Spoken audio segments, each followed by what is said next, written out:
Great. First of all, David, I want to welcome you and just thank you so much for your time this morning and speaking to our conference. And I think the reception was really well received. So thank you so much. No, well, thank you for having me, and it's a pleasure. Great. The first question I wanted to ask you was to kind of comment on with you coming in and speaking to our group. What did you think the reception was going to be speaking to industry professionals?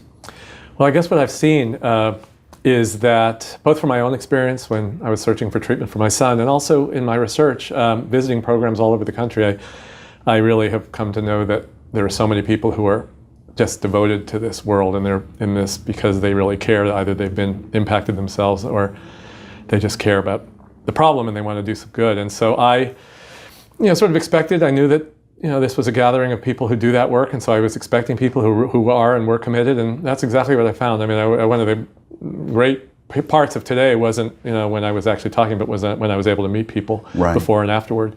Did you have any inkling, because you had been a journalist for many years and had a lot of famous interviews, did you have any inkling when you wrote the first article for the Times about your son, and then when you wrote A Beautiful Boy, did you have any inkling that you were going to connect with so many thousands of people on this subject? I didn't at all. I wrote the story originally. I wanted people to understand, we were one of those families that felt, even as my son was spiraling out of control on drugs, and he was clearly addicted. My view was, this wasn't happening to us even then. I was in denial. And earlier than that, this could not happen to anybody. So when it did happen to us, I wanted to write about it.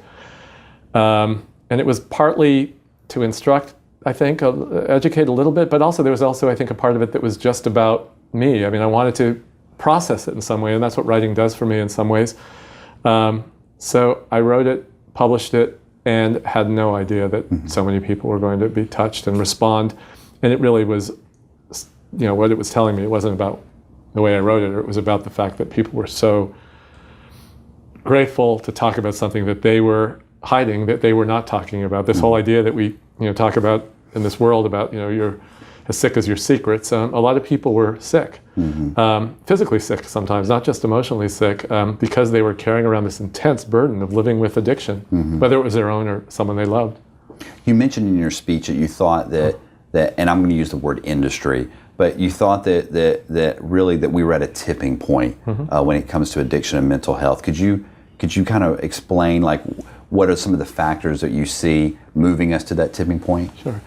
Well, one of the things that I mentioned is that, and this is just coincidence, but it really sort of is significant in some ways, that exactly 100 years ago today, that exactly 100 years ago, the Harrison Act was put in place, and that's when we started to think about addiction and treat addiction, not as a health problem, but as a criminal problem that should be looked at as a sort of a social ill in that way, not as something that we had to treat by treatment professionals, by counselors, therapists, doctors.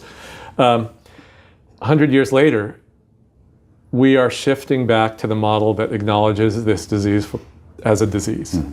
And the things that are coming together that are making that happen are, some of it is science. The science advances have been extraordinary. We know so much more about addiction, both what causes it, how it manifests, and also how we can successfully treat it. That's happening right now.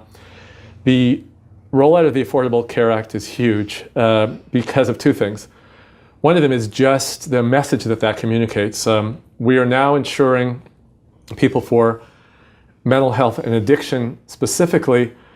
And when we start insuring people for a disease, for a condition, we understand this is a disease. People still think addiction's a choice, and a bad choice, and a choice of selfish people who don't have a conscience. Well, when insurance comes in and starts to cover them for this illness, it becomes more clear that it's an illness. And then the other piece of it, of course, is that more people are going to be able to get the help they need. And it will shift the treatment system overall. Because insurance companies are going to want results, and so they're going to be demanding outcomes, and so there's going to be a little bit more accountability in the industry as well. So that's a big piece. The other thing I'll say is that this is something I've just noticed. It's sort of what I've seen around the country, and that is a movement of people who are just tired of hiding this problem. They're coming out. There are marches on Washington.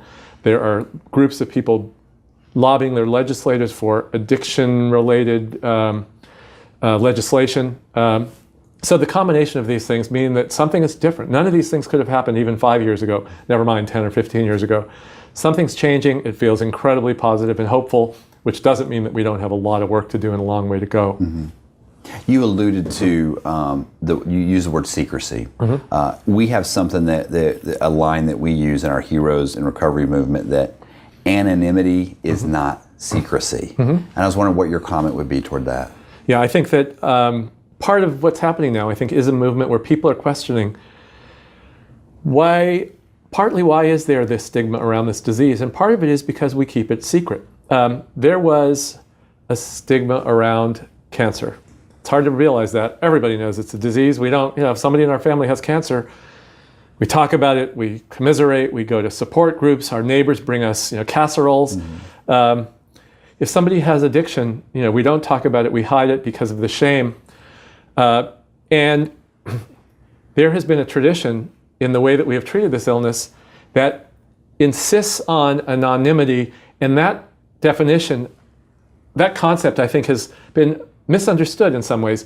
There is a reason that anonymity is at the center of 12-step programs. Mm-hmm.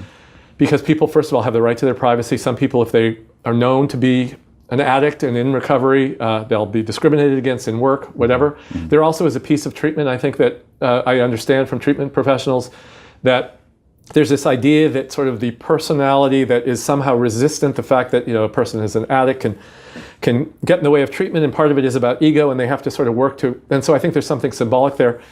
But the part that's been problematic is that we have been anonymous, why do we have to be anonymous about something? Why can't we talk about it? Well, there must be something wrong with us. Mm-hmm. So it's contributed to that, and then it also has contributed to the fact that people just don't know how ubiquitous this is. Mm-hmm. We don't know that maybe the person sitting in the next cubicle is also in recovery. Mm-hmm. Our next door neighbor is also in recovery because we're keeping it quiet.